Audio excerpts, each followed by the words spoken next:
Looks like our live stream is rolling. Um, I enjoyed your presentation, Jeff. Do you want to offer any leading thoughts as we get into the discussion here? I do have some leading thoughts, but yeah, based on what you just said, maybe it makes sense to flip it around a bit. If as I know this group is all connected to Steiner in one way or another, has knowledge on that side. What what is anyone's encounter with Reich, background, curiosities, questions? What have you heard, or what do you know? Like, yeah, if we could just sort of a quick little poll, yeah, what where people are connected to Reich, or just completely mystified with no connection. Wasn't he imprisoned and persecuted by the Nazis? The That US government, not the Nazis, yeah. his research was considered quite dangerous, and I don't know if did he die in prison? Yes. Hmm. Yes. Yeah, no, that's spoiler alert. Yeah, he died in the end. So. Yeah, Jeff, thanks for bringing that up. We'll get into maybe some related points about that, Rosemary. yeah, I'd love to hear a bit more about his biography. But I was, I've always been interested in psychoanalysis and the various offshoots from the Freudian approach. And I wonder if you could just share a bit about what Reich took from Freud and where he um, found issues or limitations in the Freudian framework. Because it's clear that sexual repression has a huge role to play in Reich's framework, though he expands it to almost a cosmic level and sees sexuality rooted not just in our biology, but as a deeper sort of principle of energy expression and exchange and transformation and so on. And, it's interesting to connect the importance of sexuality for Reich with Steiner, or maybe that's less of a connection and more of a differentiation between the two of them. Steiner doesn't talk much about that, though maybe there's some other parallel concept or idea in Steiner's work that would align with what Reich means by orgone energy and character armor that results from sexual repression. Steiner doesn't usually talk about it in sexual terms, but I wonder how you would draw a connection between the two of them on that front. So yeah, lots of questions in there. So feel free to pick up wherever. Absolutely, yeah, we certainly have all that on the table. And Matt, do you need to press the button to record? I know with the live streaming notification went up. But... Yeah, it'll be it records right onto YouTube. Okay. So Jeff, I was just going to say, in regards to your opening statement, I'm totally ignorant about Reich. I don't have any idea of who he is or what he was about. So that's my starting point. Yes. Right there. Total ignorance, as with a lot of things. My favorite places to be, yeah. So Jeff, I've had sort of a glancing exposure to Reich over the last couple of decades. So one area that I've always been very curious about and haven't pursued is the orgone meter and some of the, I guess, more technical contraptions that he was developing related around orgone energy. So I'd love to learn more about that. Yes. Okay, so yeah. Kate Bush made a song about him, didn't she? Have you heard that song? Yeah, it's really good. Yes.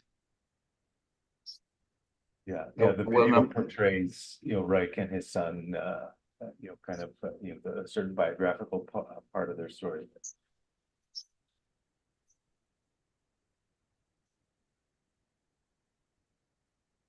Well, Jeff, just wanted to share that my knowledge of Reich is very superficial, but I have a background studying this Danish mystic, and writer Martinus. I've studied him for a lifetime, and for him, I mean, in some ways, his ideas, his cosmology is very much like Steiner's. But in his view, sexuality is kind of the thing that turns the wheel of evolution. So he has a very elaborate theory about sexuality and the role of sexuality in evolution. So I'm kind of interested, like Matt, to hear about these ideas that Reich has about sexuality and the sexual drive, and how it affects, say, human development and evolution in general.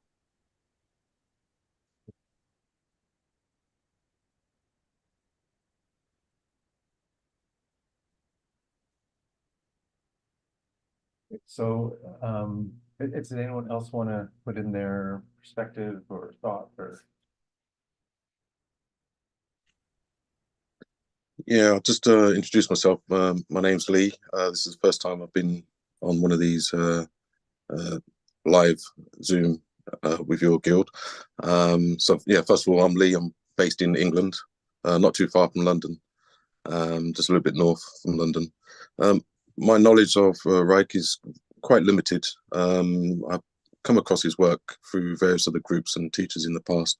I'm very interested in all aspects, but particularly in the armoring, the sort of coping mechanism aspect of Wilhelm Reich's work.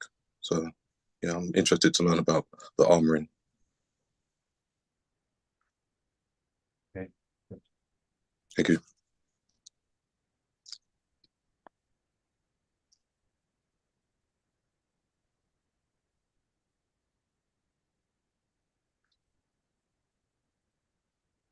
I think everyone but Lisa, do you have a general comment or relationship to Reich you'd point out, or? I do not. I don't know very much about him at all. Okay, very good. So yeah, I've taken in all your questions. I'm kind of doing something dangerous. I didn't write them down. I'm just kind of holding the energy of all of it. Normally I'm a very busy note taker, but I just kind of want to be more in kind of just taking in the energy, just participating this process today. Please bring me back around if I want to answer everything you've all brought up. If I forget certain points, please bring me back to your point or your question. I'll come back to it again, if I seem to have forgotten it. But yeah, we should cover everything.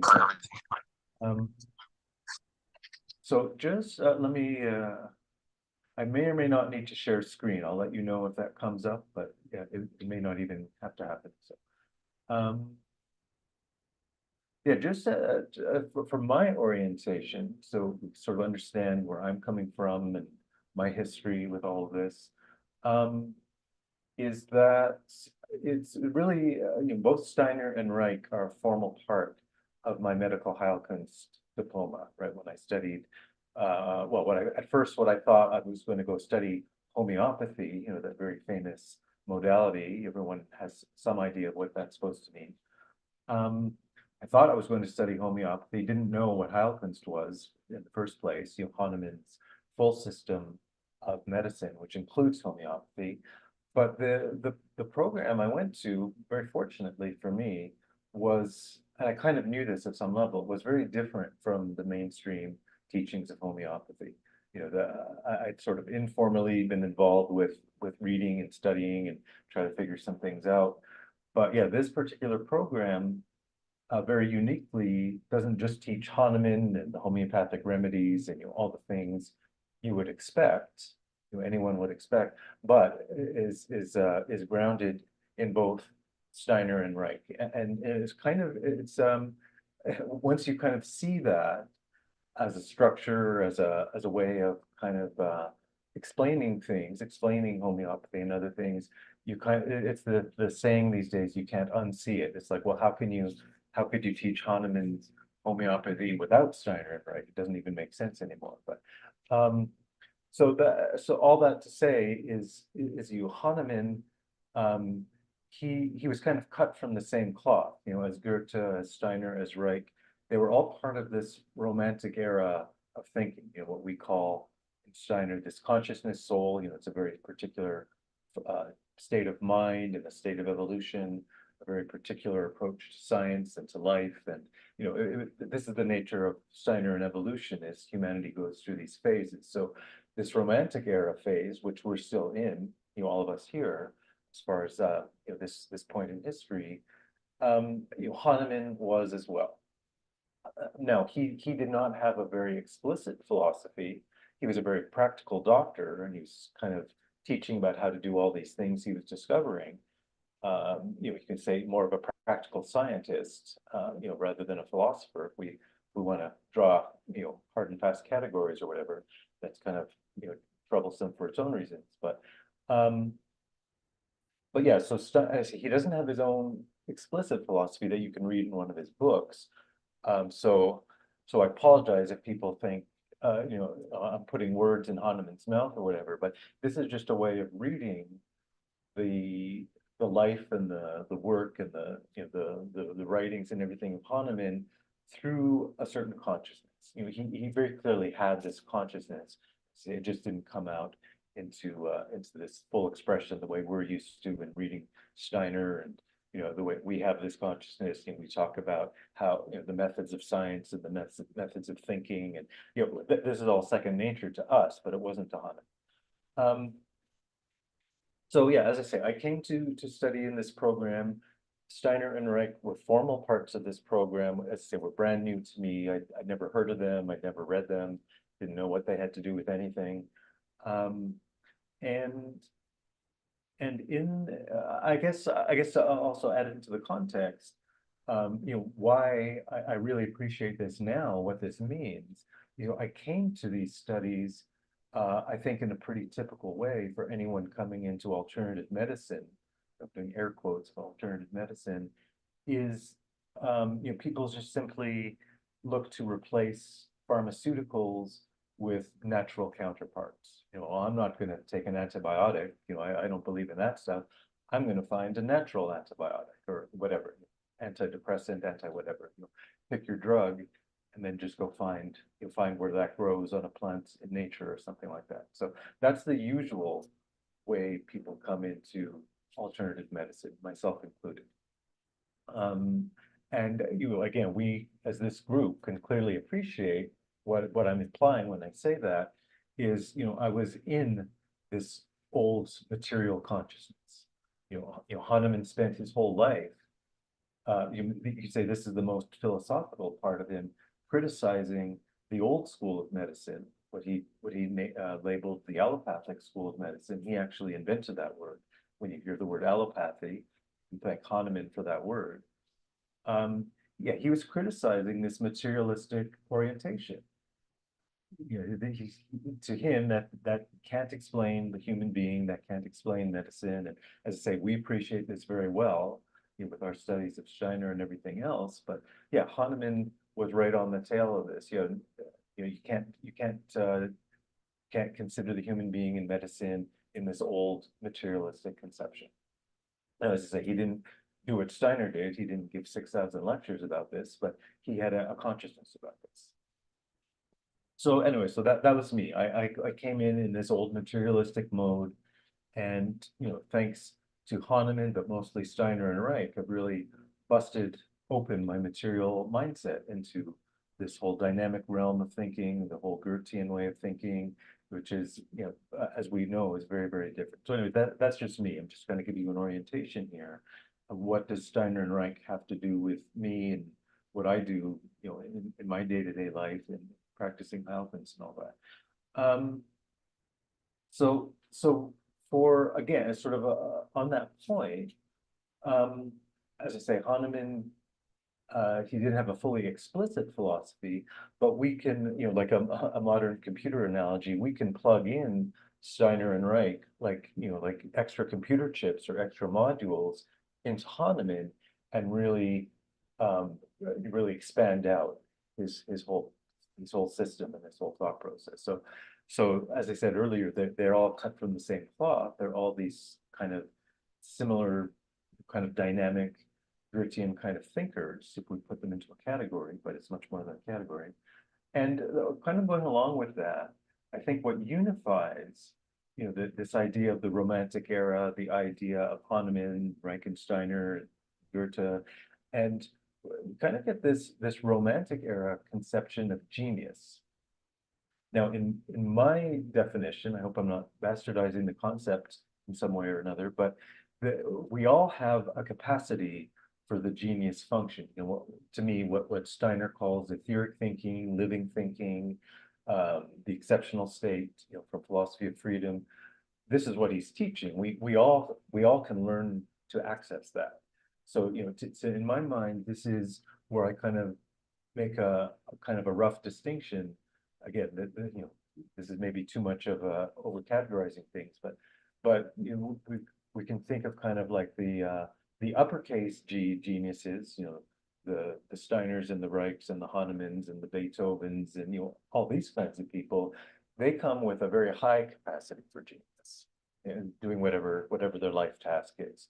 The rest of us are all kind of little G geniuses that we can kind of cultivate that function and do our own little tasks in our life and in the world and everything. But it's the same etheric function, the same etheric thing. So it's a little bit of a helper concept I use myself to realize, I know, and why I make this distinction is that word genius is largely misused, in my opinion. It's used to designate someone with a high IQ.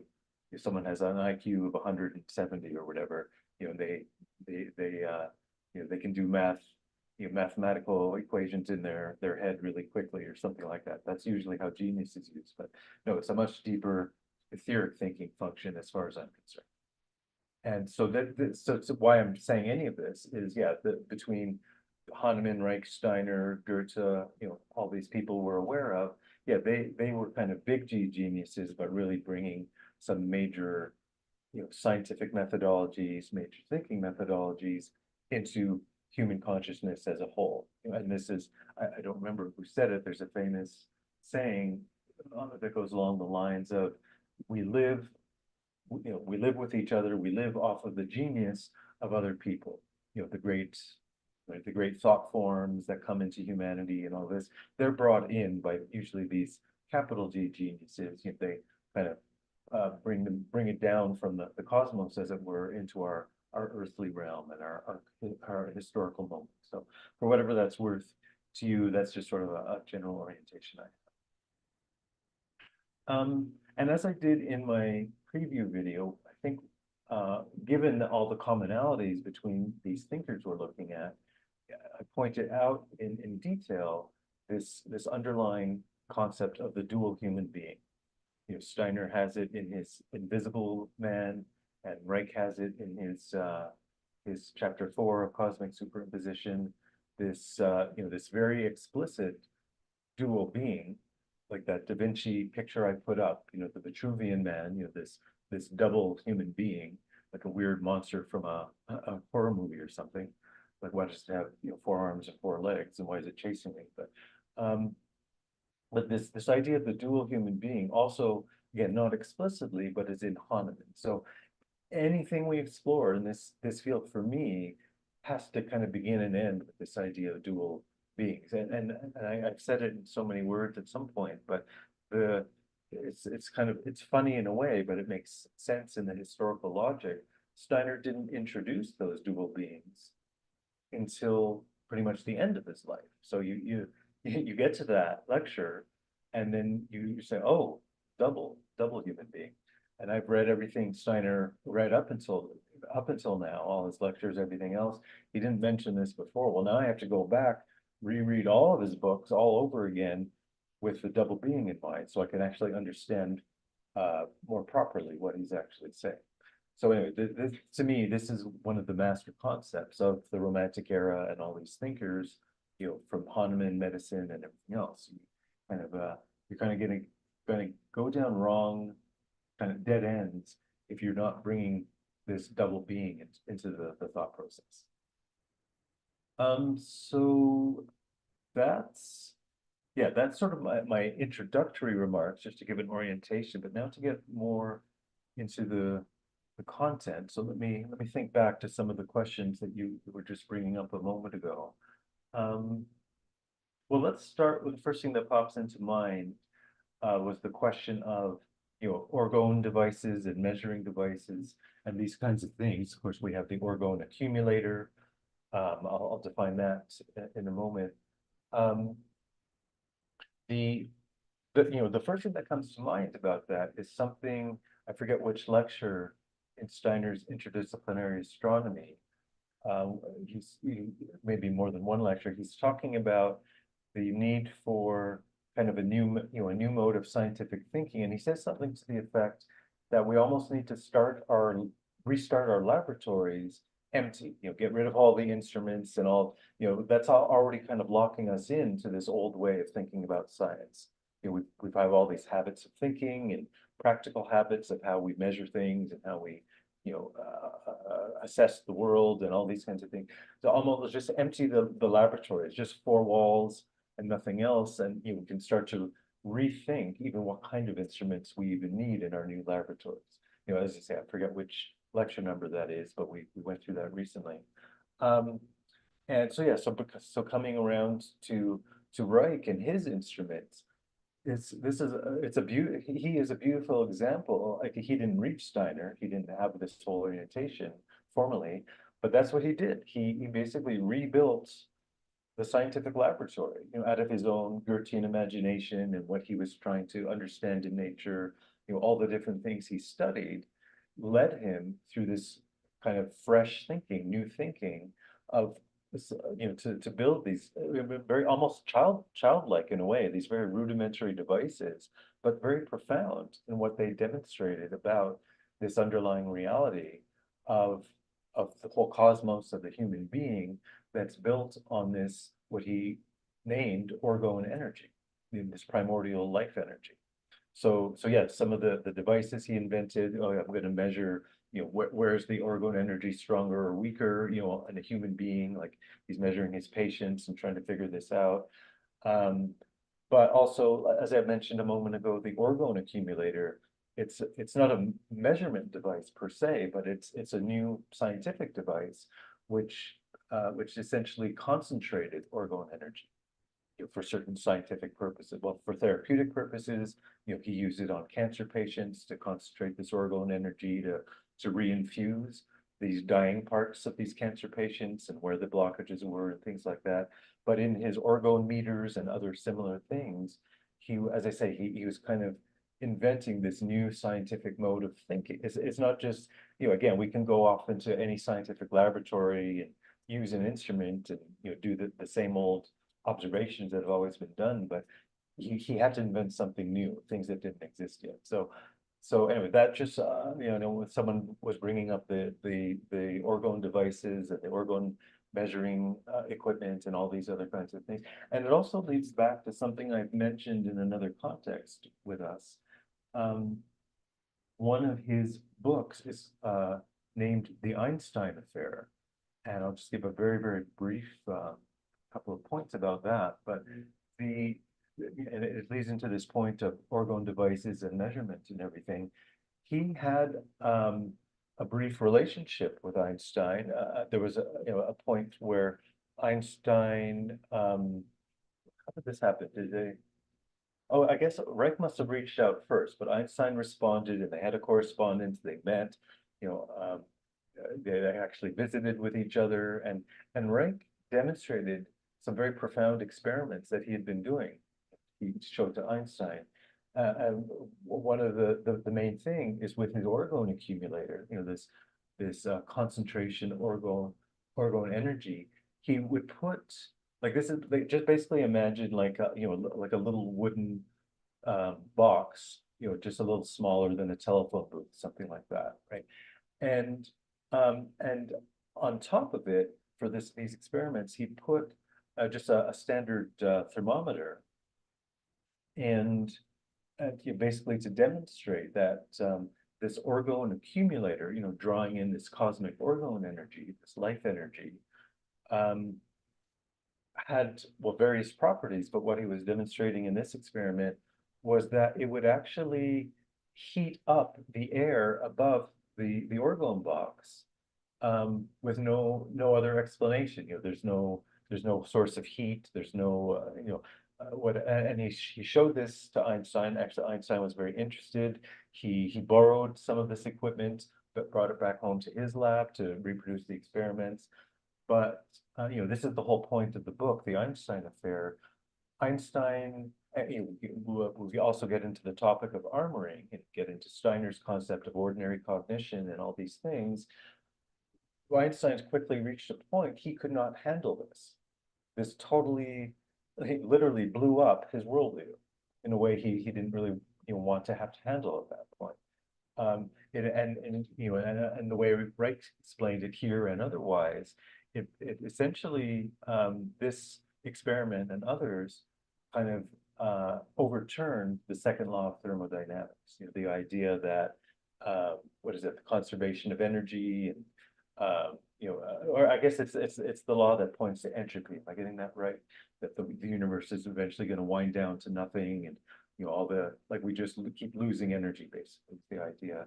But no, this orgone accumulator and other things showed us that no, that's not true. Like, and again, back to our dual beings, this cosmic being, identified by Steiner, identified by Reich in their own ways.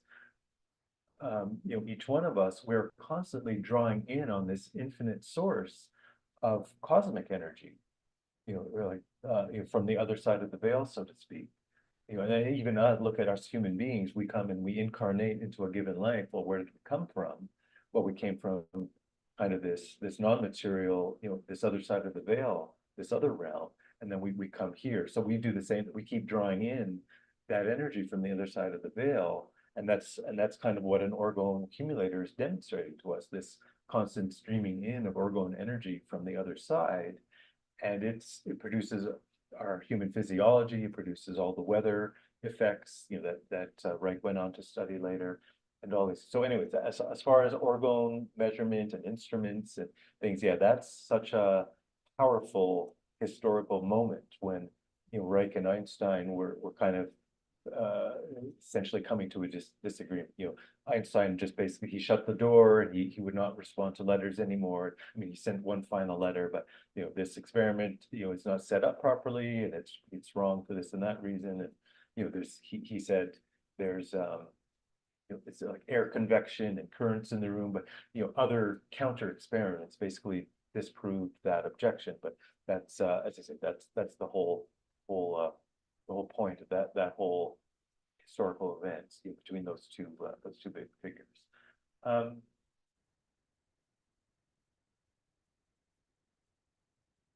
So let's as I said, that's a really good concrete example. Now with maybe this is a good moment if I've sort of laid out a bunch of concepts, and well, he did this, and then we're over here, and then we're over here. Is anyone already having responses to what I'm saying? Further questions or wanted to bring up? I have a question. Yeah. I was just curious, do you know of any contemporary applications of this in any kind of technology or anything like that? I guess apart from people who make orgone accumulators. Yeah. Yeah, obviously, yeah, that's the same technology, still continuing the orgone accumulators.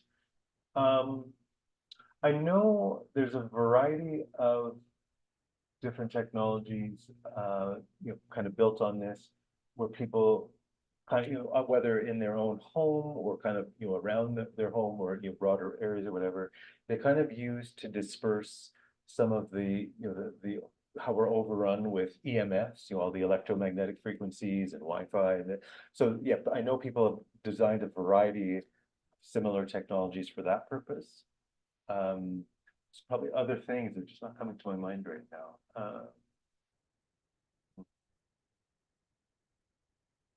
There's Gopi Krishna Vijaya, who was occasionally on our astronomy course, gave a talk a few years ago on heat and warmth at the MISTEC conference. And essentially the laws of thermodynamics don't include human warmth. So that was a huge other arena that, of course, Steiner and the whole spiritual world isn't, he's aware of it, but the world of physics, and so that was a constant theme in interdisciplinary astronomy. I'm wondering where and how, where did the orgone come from? Did it emanate from human beings, Jeff? And did it have to do with the persons who were involved in whatever the activity was? Because there was a 19th century engineer, Keeley in Philadelphia, who invented a machine that he could drive with his own power. William Worrell Keeley, I believe. Very mysterious how after his death, his research and notes and equipment disappeared. So it could be, I'm just wondering whether Reich was harnessing a spiritual entity with orgone that people didn't want to hear about at that time. And that was the problem, one of the reasons why he was shut down. I wasn't familiar with that person you just mentioned with the converting the energy in that sense. But yeah, to your other questions here. First, I guess the first thing I'd say is like Rosemary, you asked something to the effect of, is the human the source of the orgone energy? No, it's kind of the other way around. In a sense, we human beings are orgone accumulators, right?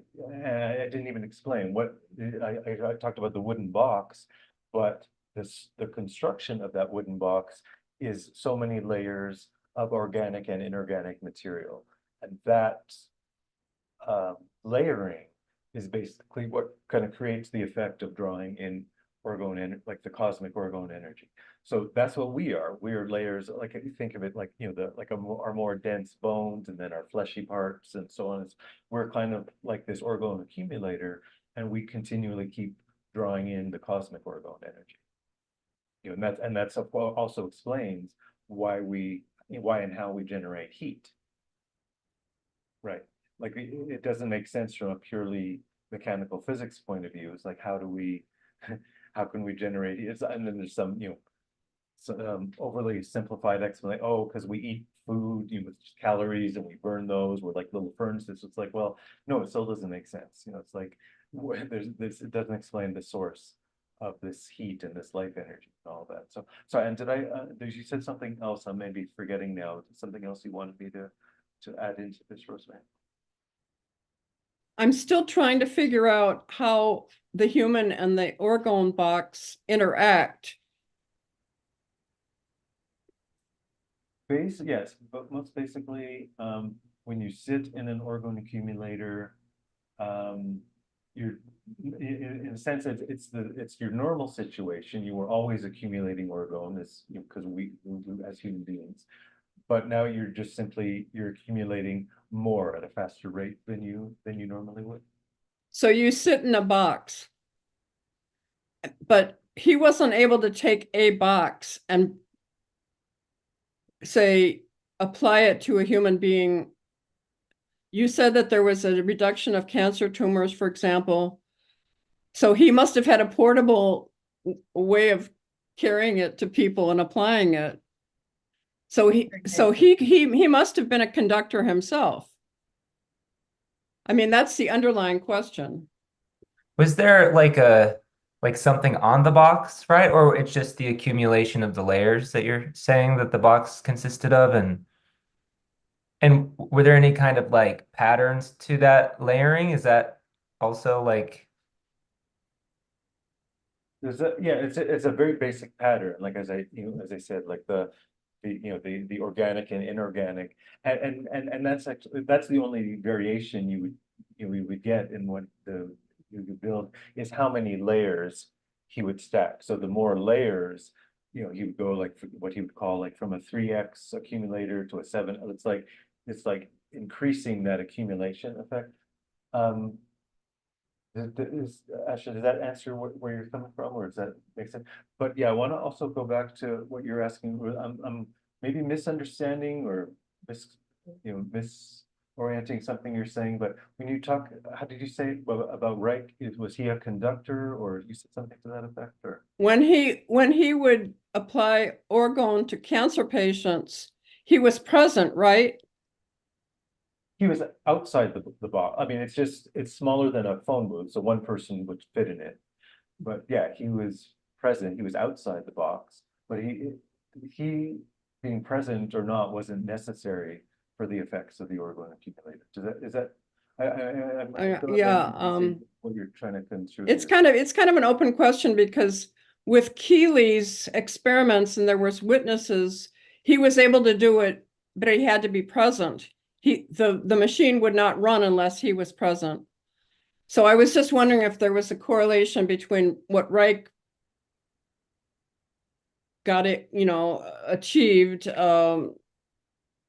between the late 19th century and Reich, a similar, bubbling up of this successful well, let's not call it technology, let's call it human spiritual energy technology, maybe etheric technology, let's call it that. I don't know. That's what I'm curious about. But I guess there are books where we can read about how we did it and everything. So let's not take up more time. I appreciate what you're bringing up. And at a minimum, I want to say one more thing about this. Yeah, Reich or any one given person is not a requirement for the orgone box to work. But however, on a very similar and related point, this gets into scientific method, and we can turn to Steiner and ordinary cognition versus the exceptional state, and even as we're starting to read in occult science, he's dispelling all these criticisms of his spiritual science and all these things. If we really get into this topic, I don't think it's unrelated to where you're framing this, Rosemary, is that or even what we talked about with Einstein already, to be able to see, and take in certain observations, certain concepts, cannot be done by someone whose physiology is blocked, whose cognition is blocked. So yeah, so Reich or anyone could stick a cancer patient, sit them down in an orgone accumulator, but only someone with the right consciousness, the right physiological structure can fully perceive the full case of that patient and take them in a logical medical sequence. That's where the orgone accumulator or any of these ideas and technologies can become dangerous, is that you put them in the hands of someone with ordinary cognition, and they can create a total disaster in no time flat. But I'd say varying a little bit from where your question is coming from, but yeah, that certainly to me is related. Like what you say, you don't need Reich or anyone to make the box work. You don't need to plug it into the outlet in the wall or anything else. But we certainly need to have the right cognition to do good, to make good. It's all the superhero movies. You don't want the super laser to get into the villain's hand, because they're going to start to do bad things with it. But so what's coming to my mind now is I'm thinking back to Matt's questions, and please add back in anything that I'm leaving out here. I know the essence of your question had to do basically the difference between Freud and Reich, the relationship between them and their concepts and everything. The big picture, I would say, to begin with, is what Reich did. He took Freud's very in psychoanalysis. I mean, we won't blame Freud for everything, but this whole movement of psychoanalysis, Reich came along very where his genius needed and wanted to go was to make things a whole lot more concrete and grounded. The danger of psychoanalysis, it just became a lot of abstractions and floating off into who knows what form of thinking. But even at the practical level, this is where Reich was at odds with Freud. Is psychoanalysis could not get to the bottom of a patient's case. You can do various things, and made you aware of this memory and make the patient get over this or that problem or whatever. But it didn't come to a full conclusion as to what the real grounding of health would be. I'm saying this in a very kind of big general way, but I'll get into a few details. But this whole life, and this is really the theme of Reich's whole life, is to make things grounded, concrete, real, tangible. Back to our orgone instruments. We can touch things, we can measure things, we can actually do some real scientific work, real concrete work. But a little bit more into the spirit of your question, that some of the and actually we've already been kind of touching on this concept, where again we have these abstractions in psychoanalysis. What are some of the big concepts, like the libido and I'm drawing a blank. These are all these famous psychoanalytic concepts. Reich grounded any and all of those in various ways in the more concrete reality of armoring. And there's just like we have the two human beings, there's a duality to how armoring expresses itself. There's the physical manifestation of armoring, primarily in the musculature. People with tense muscles, tight neck and a tight whatever. They all the things people go to try to fix their office ergonomics for, because I had to, my neck is so tense at the end of working on my computer all day, or that kind of thing. So there's the physical side of armoring, but then there's also the I guess what we would call, I don't want to use the wrong concept here, but basically the psychological or the bioenergetic counterpoint to the armoring at the other level, our two human beings.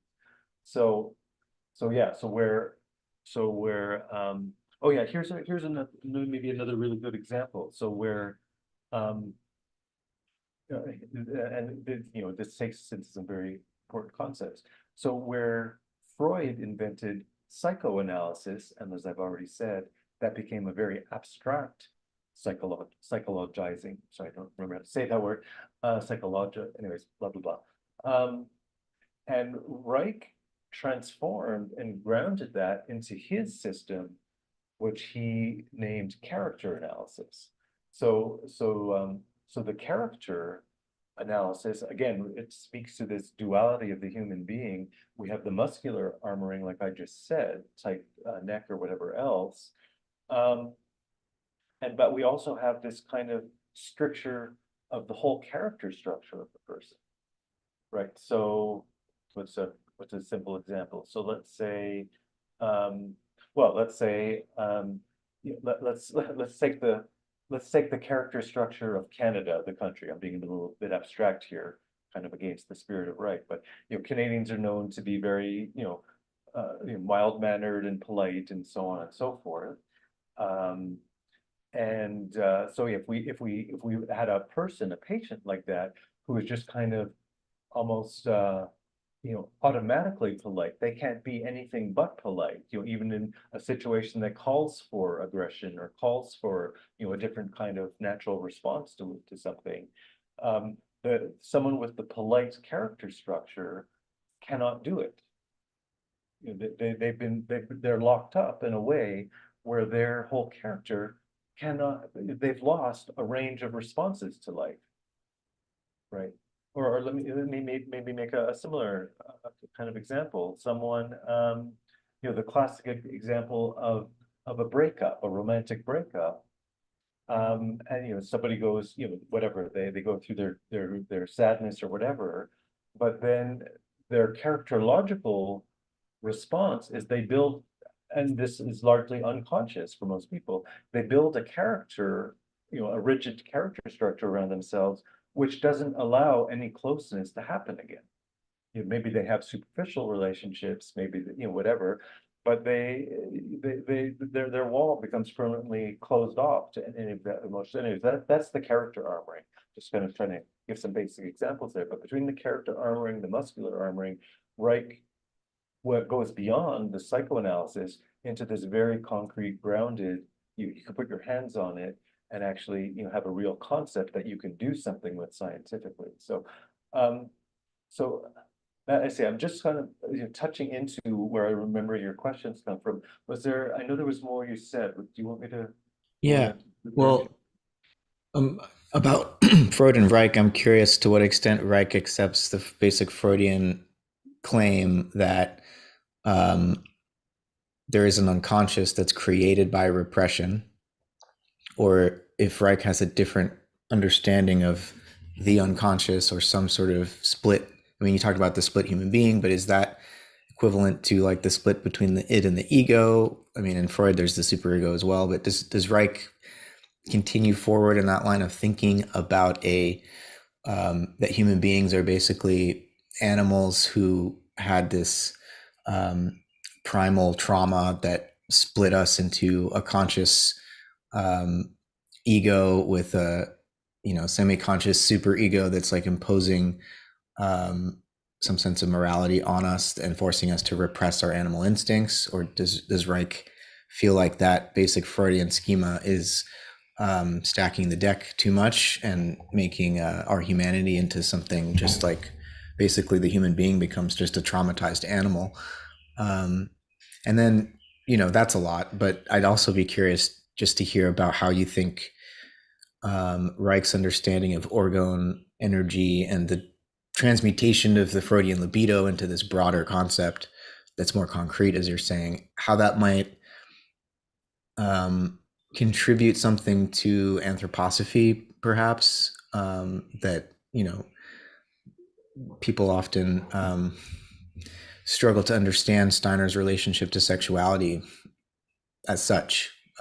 What is its place in the present striving of human evolution? He says it's going to go away in several thousand years, but, you know, we're not quite there yet. So what do we do with it? Yeah. Yes. Okay. Yeah.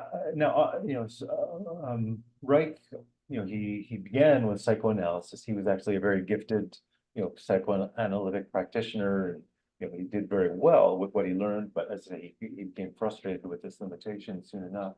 But yeah, as far as the unconscious, so yeah, he certainly came from that, you know, psychoanalytic unconscious, and he used all the vocabulary, and he certainly was part of that world. But not that he doesn't think there is an unconscious, but in a sense, he doesn't continue to talk about it, you know, after his psychoanalytic years, like in the psychoanalytic way, like, you know, using that as a vocabulary word and a concept and everything. However, I'm just kind of inferring a little bit. He would, not that I remember him ever explicitly saying or writing this, but I think it makes sense.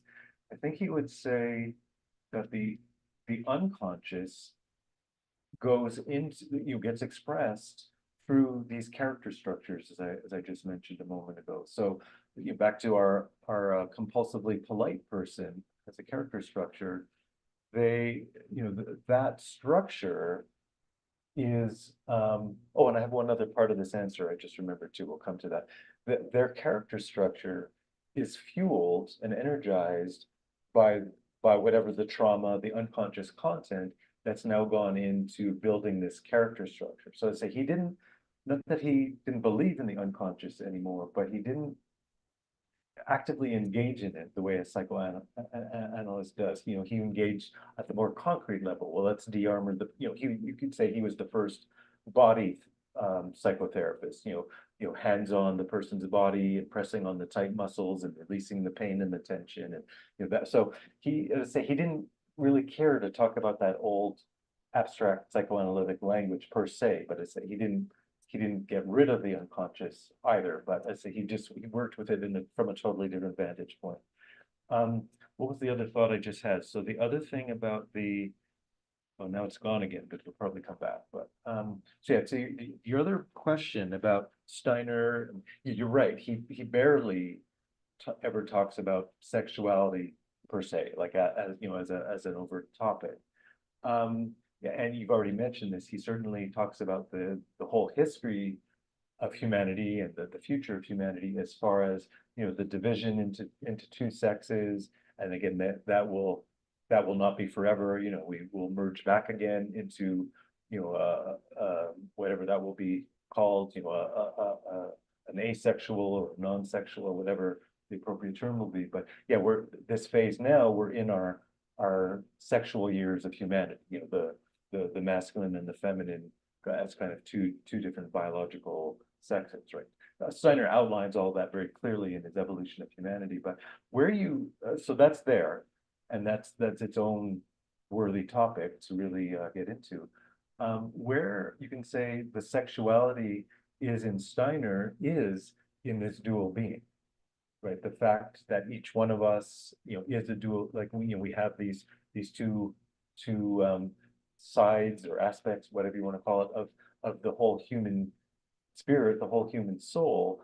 We are kind of sexual with ourselves in that sense. You know, our two beings, like in a state of health. And again, I'm kind of amalgamating a definition of health here from all these thinkers, is that we have this harmonious sexual relationship within our own individual physiology. You know, before we even get into our marriage, our partner, or whoever, you know, that's healthy sexuality in the outer world, but it begins inside between these two beings. So as I say, that if nothing else, that's where you find, and you know, and with all the you follow all of Steiner's lectures and concepts and everything else, he's always giving these polar concepts. You know, again, there's many others, but you know, we have percept and concept from philosophy of freedom. I mean, there's many other good examples as well. But yeah, the sexuality in Steiner came out in that form, you know, in the most overt, explicit way. As I say, other than his history of evolution, that kind of thing. And now, as I'm going to kick myself to remember that thought I had a few moments ago.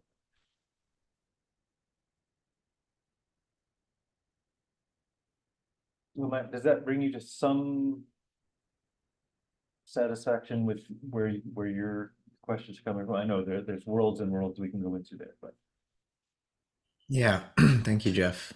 I appreciate that sort of amalgam of the concept of health that you're drawing from these thinkers. Yeah. Which, you know, is so strikingly absent in materialistic allopathic medicine. I always ask when I meet a physician and we start talking about the philosophy of medicine and everything, what's your definition of health? And it's sort of catches them off guard. They don't have one.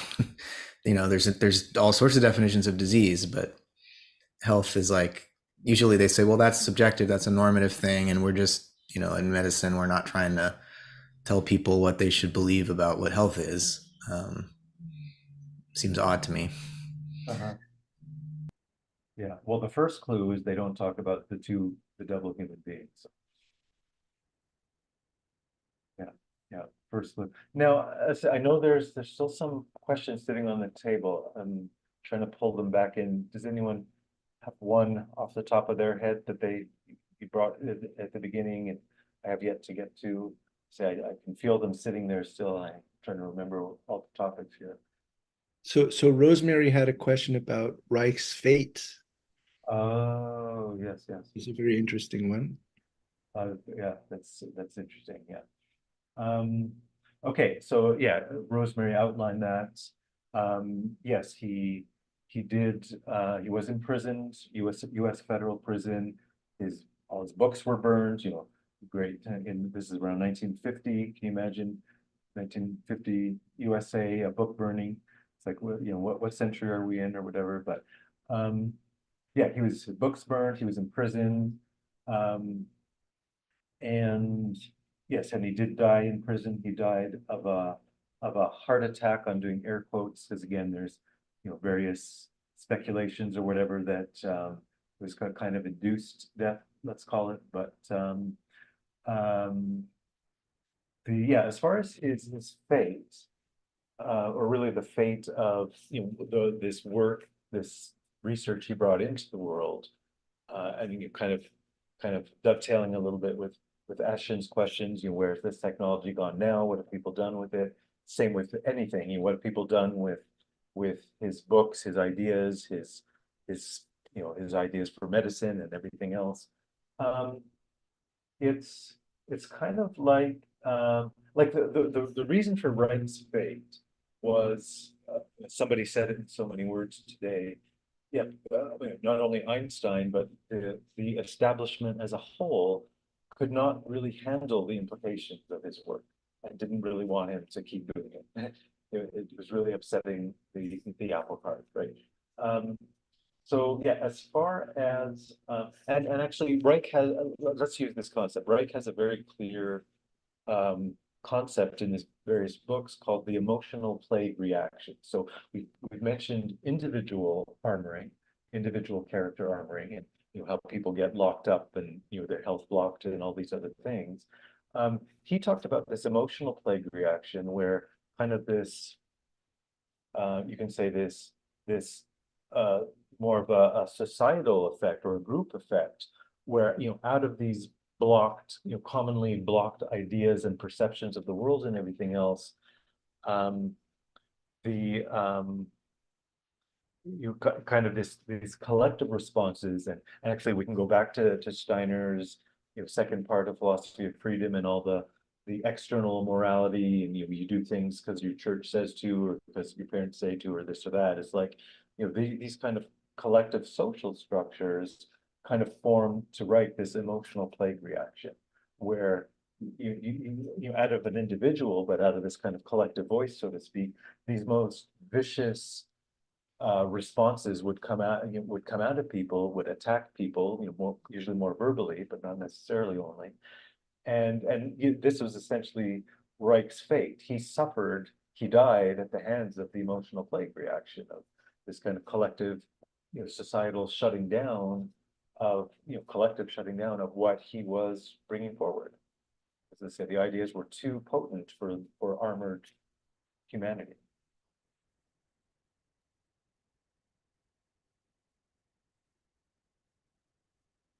Was that because he was out there trying to change government or manufacture and distribute competitive products rather than being a professor writing a book in a university? Was he trying to make a systemic impact where there was no opening? Is that the problem? Yes, essentially. There was, one, as you asked that, what came to mind, one of the biographers who wrote a biography on Reich, the title of that biography is Fury on Earth. He was this incredible force. I think I said in my preview video, if we compare Reich and Steiner as personalities, Steiner, in homeopathic terms, was our classic silica constitutional type, our kind of our polite Canadian personality type, but in a good way. Like, that's just a natural personality, someone who's kind and considerate, and as I say, there's nothing wrong with that. Versus Reich's personality type, the sulfur type, they are this fury on earth. They are going to explode every convention. They're going to, eliminate every blockage on their path, and so they have quite a force that they bring to things. So like in classical physics, every force has a counter force, right? So that's kind of what his fate was. He suffered this incredible counter force against his force.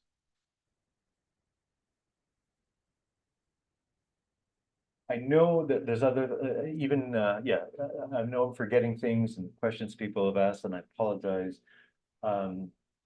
I just do a moment of focus here, and I know there's other content that still wants to come out to your questions, but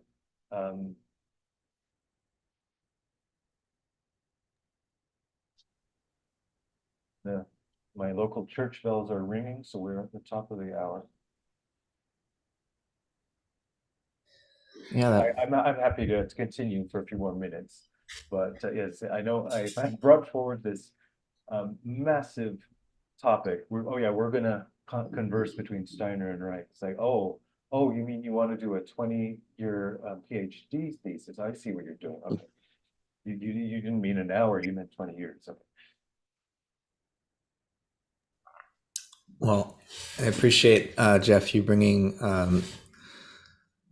Reich and Hahnemann into dialogue with the ideas we've been studying it with Phenomenon, and it's been enriching to spend this hour with you. And I just want to mention to everyone else that you're all welcome to do something similar. Jeff volunteered several weeks back, and we're always happy to have new pop-ups, as we're calling them, if you'd like to share some ideas and throw more ingredients into the pot that we're mixing together. So feel free to reach out to me and Ashton if you'd like to do something like that. We can find a good time for it. Everett has done one as well. The other Jeff did one before that, so we're getting quite a nice collection of these pop-ups. And Lorenzo, not to forget. Oh, right, Lorenzo with the tarot card. Yeah, that's right. Matt, you just prompted a footnote for me to today, which is when I first had the idea for this pop-up, my first idea, what I thought it was going to be all about, and this could be, a part 2 or whatever, is, I'm going to take all these ideas of astronomy and the movement of the planets, and I'm going to bring that into Reich and what he can. And as I say, we could do a whole pop-up just on that, but where I ended up going was I realized, we needed a deeper foundational beginning to even talk about philosophy of science and how these thinkers interrelate and everything. Then we could talk about the orbits of the planets and all these things we read in interdisciplinary astronomy. Where I thought I was going to start, we barely even made mention of that whatsoever, and that's on me. Like I designed it this way in the end. So.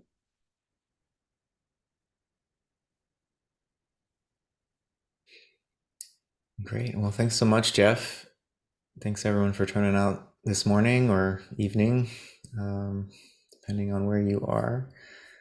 And we will see you all on Tuesday for our next occult science group. But otherwise, hope you all have a great week. Regardless of what the time change does to everyone. Yeah. Thanks, everybody. Thanks, Jeff. All right.